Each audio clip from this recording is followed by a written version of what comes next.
The United States just reset its tariff posture toward South Asia, and it happened fast. In early February 2026, Washington landed on tariff levels that are now tightly clustered, 18% for India and 19% for both Bangladesh and Pakistan. On paper, that 1 percentage point difference sounds minor. In global trade, it isn't.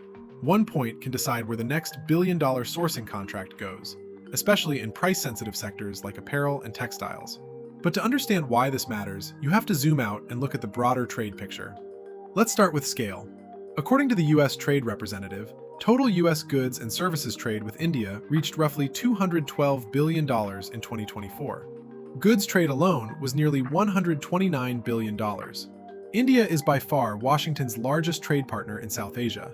By comparison, U.S. goods and services trade with Bangladesh totaled about $12 billion, and with Pakistan about $10 billion in 2024. So while Bangladesh and Pakistan are important, India operates in a completely different economic tier. Now, what's actually being traded? From India to the United States, major exports include textiles and apparel, pharmaceuticals, gems and diamonds, chemicals, machinery, and various manufactured goods. From the United States to India, exports include energy products, industrial machinery, aircraft parts, and agricultural goods. Agriculture is especially sensitive. Market access for U.S. dairy, poultry, and certain crops has long been a sticking point in negotiations. Bangladesh's relationship is more concentrated. Its economy is heavily dependent on ready-made garments. Apparel accounts for more than 80% of Bangladesh's export earnings and employs roughly 4 million workers, according to reporting from Reuters and data cited by the International Labor Organization. Global brands such as H&M, Zara, Uniqlo, Levi's, and VF Corp source heavily from Bangladesh. Pakistan's exports to the United States are also dominated by textiles and related goods. The U.S. Trade Representative reports that total goods trade between the U.S. and Pakistan was around $7 billion in 2024, with the United States importing significantly more from Pakistan than it exports there. So these are not abstract numbers. They represent supply chains feeding American retail stores and industrial buyers. Now let's talk about how we got here. During President Trump's second term, tariffs have been used less as a one-time punishment and more as a negotiation tool. A Congressional Research Service report describes the administration's expanded use of authorities like IEEPA and Section 232 to raise tariffs broadly and then negotiate adjustments on a country-by-country basis. In practical terms, tariffs go up first. Negotiations follow. Reductions are conditional. And that's exactly what happened across South Asia. Let's start with India. In the summer of 2025, Washington imposed steep punitive tariffs on Indian goods. Indian goods imported into the US face a 50% tariff. The move was tied directly to India's continued purchases of Russian oil following the war in Ukraine. Reporting from Reuters and Politico at the time described the tariff hike as a response to India's energy relationship with Moscow.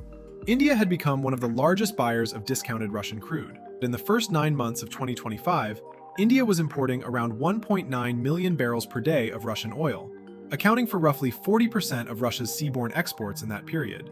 Even later in 2025, imports were still running at around 1.4 to 1.5 million barrels per day.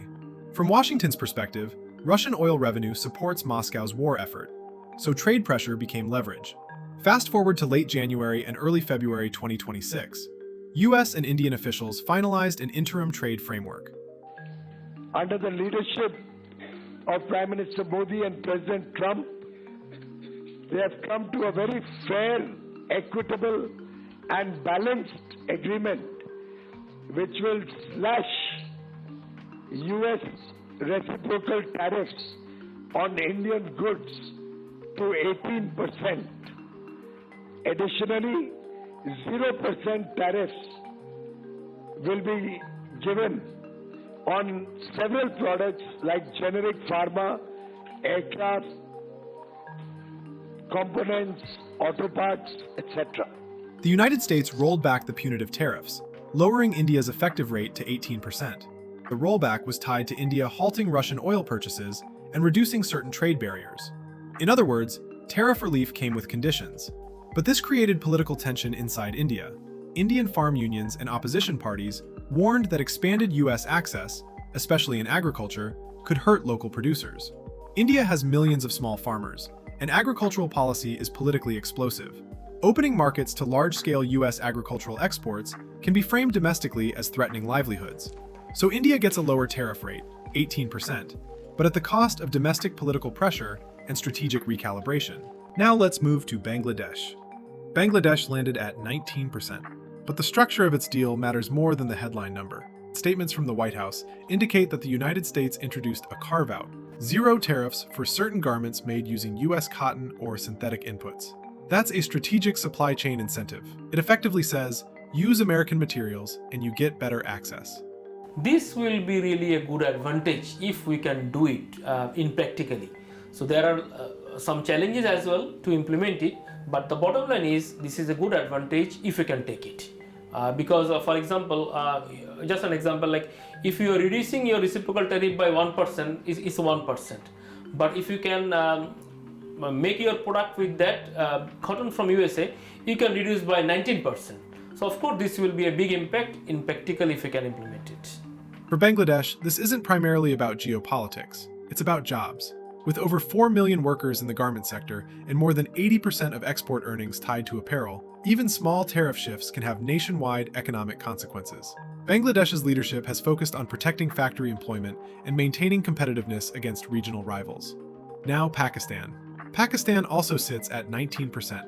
In mid-2025, Islamabad negotiated down from a proposed 29% tariff rate.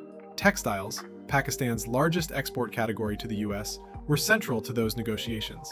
Pakistan hasn't announced a new deal this week, but the convergence of rates matters. When India sits at 18% and Bangladesh at 19%, Pakistan loses any clear tariff advantage. It now competes on reliability, compliance, political stability, and labor conditions, not just price. So why does India get that extra 1% edge? Because India offers Washington something the others don't: strategic leverage. Reuters reporting tied India's tariff rollback directly to commitments around Russian oil and market access. India's energy decisions affect global oil flows. Its geopolitical alignment affects broader US strategy in Asia. Bangladesh and Pakistan do not carry the same weight in that equation.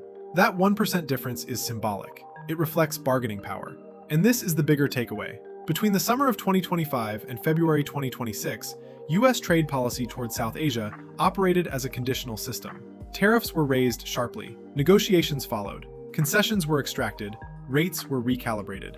When tariff rates converge this tightly, sourcing decisions shift beyond the headline numbers. Companies ask who can deliver consistently, who faces lower political risk, and who is less likely to be hit with the next surprise policy change. Tariffs make headlines, supply chains decide outcomes. And in South Asia right now, those supply chains are being quietly reshaped, 1 percentage point at a time.